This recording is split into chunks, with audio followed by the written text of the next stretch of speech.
में बात भारत में मौसम की करते हैं। पॉलिटिकल मौसम की बात हम आगे करेंगे, लेकिन अभी मौसम की करते हैं। मौसम से हमारा मतलब है भारतीय मौसम विभाग से, जो अपनी स्थापना के 150 वर्ष मना रहा है। आज दिल्ली के भारत मंडपम में प्रधानमंत्री मोदी भारतीय मौसम विभाग यानी आईएमडी के 150वें स्थापना दिवस के कार्यक्रम में शरीक हुए। प्रधानमंत्री ने अपने संबोधन की शुरुआत ये कहते हुए की कि कल यानी 13 जनवरी को वो जम्मू कश्मीर के सोनमर्ग में थे। सोनमर्ग में 13 जनवरी से कई दिन पहले का कार्यक्रम तय किया गया था, लेकिन मौसम विभाग ने कहा कि 13 जनवरी को सोनमर्ग आने का प्रोग्राम बनाइए। फिर उन्होंने 13 जनवरी को सोनमर्ग आने का प्रोग्राम बनाया। कल वो पूरे दिन सोनमर्ग में रहे, एक बार भी बादल नहीं आए और बारिश नहीं हुई। ये सब मौसम विभाग की वजह से ही हो पाया। और भारत का मौसम विभाग ऐसा पिछले 150 वर्षों से करता आ रहा है। भारत की भौगोलिक विविधताओं की वजह से मौसम का सटीक अनुमान लगाना आसान नहीं है, लेकिन भारतीय मौसम विभाग ने आज विकसित देशों को भी पीछे छोड़ दिया है। आईएमडी के निदेशक डॉक्टर मृत्युंजय महापात्र के मुताबिक वर्ष 2010 में अमेरिका की national agency US national weather service के मुकाबले भारतीय मौसम विभाग के पूर्वानुमान की एक्यूरेसी 50% कम हुआ करती थी, लेकिन 2025 में यानी आज की तारीख में भारतीय मौसम विभाग की मौसम का पूर्वानुमान की एक्यूरेसी 30% से ज्यादा हो गई है। यही बात भारतीय मौसम विभाग को सबसे अलग करती है और यही वजह है कि आज प्रधानमंत्री मोदी ने भी कहा कि 150 वर्ष केवल भारतीय मौसम विभाग की यात्रा ही नहीं है, ये भारत के साइंस और टेक्नोलॉजी के विकास की भी यात्रा है। आज प्रधानमंत्री मोदी ने 2047 में आजादी के 100 वर्ष होने पर मौसम विभाग के लिए एक विजन डॉक्यूमेंट भी जारी किया और खुद बताया कि आखिर भारतीय मौसम विभाग की खासियत क्या है। अब आईएमडी के पास अर्ली वार्निंग सिस्टम है, जिससे भारत की 90% आबादी तक मौसम विभाग की पहुंच है। मेघदूत ऐप के जरिए अब मौसम से जुड़ी भविष्यवाणी सीधे व्हाट्सएप पर पहुंच जाती है।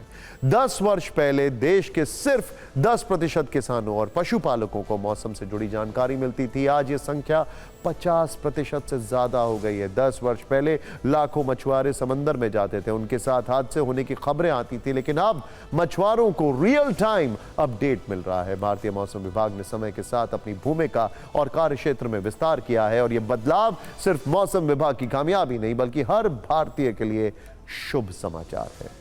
लेकिन आपको समझना होगा आखिर भारत का मौसम विभाग कितना बड़ा है और यह किस स्तर पर काम करता है। भारत का मौसम विभाग देश के 1200 शहरों के लिए मौसम का तत्कालिक पूर्वानुमान करता है। इसके अलावा भारत के 1200 शहरों के लिए मौसम विभाग रेगुलर अपडेट देता रहता है।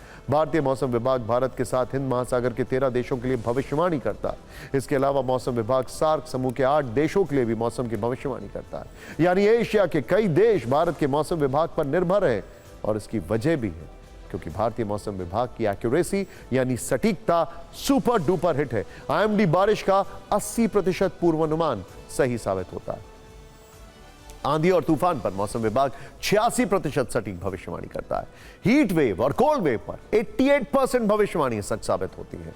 और अब हमारा देश क्लाइमेट स्मार्ट नेशन बनने की तरफ बढ़ रहा है और इसमें मौसम विभाग की सबसे बड़ी भूमिका होगी।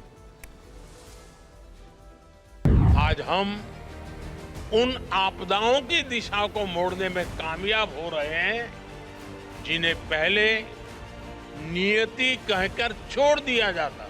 बीते वर्षों में देश में कितने ही बड़े बड़े साइक्लोन आए, आपदाएं आई, लेकिन ज्यादातर में हम जान हानि को जीरो या मिनिमल करने में सफल हुए हैं।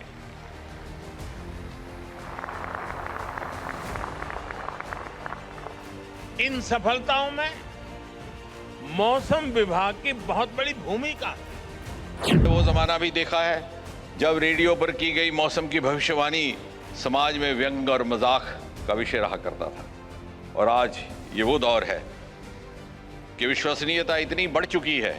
ऐसे भी परिवार हैं शादी ब्याह के समय 3-4 विकल्पित तिथियां निकाली जाती हैं और फिर डेट फाइनलाइज करने से पहले आईएमडी के साथ परामर्श होता है। देश की जनता सोच रही होगी कि एक जगह हम मौसम विभाग से आगे हैं और वो है पॉलिटिकल तापमान बताना, जो कि ये सिर्फ लोकतांत्रिक देश में जनता को पता होता है। खैर, आईएमडी का पिछले 150 वर्षों का इतिहास रोमांच से भरा है, लेकिन क्या आप जानते हैं कि आखिर मौसम विभाग का जन्म कैसे हुआ? कौन सी वो 3 आपदाएं हैं जिनकी वजह से मौसम विभाग की नींव पड़ी। वर्ष 1864 में बंगाल की खाड़ी में विनाशकारी साइक्लोन आया, जिसमें 1 लाख से ज्यादा लोगों की मौत हुई और करोड़ों का नुकसान हुआ। इसके 2 वर्ष बाद 1866 में भयानक सूखा पड़ा, जिसकी वजह से सैकड़ों लोग मारे गए। इसके ठीक 1 वर्ष बाद 1867 में फिर सूखा पड़ा और सैकड़ों लोगों को अपनी जान गंवानी पड़ी। इसके बाद ब्रिटिश राज में 15 जनवरी 1875 को भारतीय मौसम विभाग की स्थापना हुई। आज मौसम विभाग के पास बेहद उन्नत तकनीक है। मौसम विभाग के पास ऐसे ऐसे सैटेलाइट हैं जो मौसम की सटीक भविष्यवाणी करते हैं। आप भी समझे कि आखिर मौसम विभाग पहले ही कैसे बता देता है मौसम कहां और कैसे बदलने वाला है।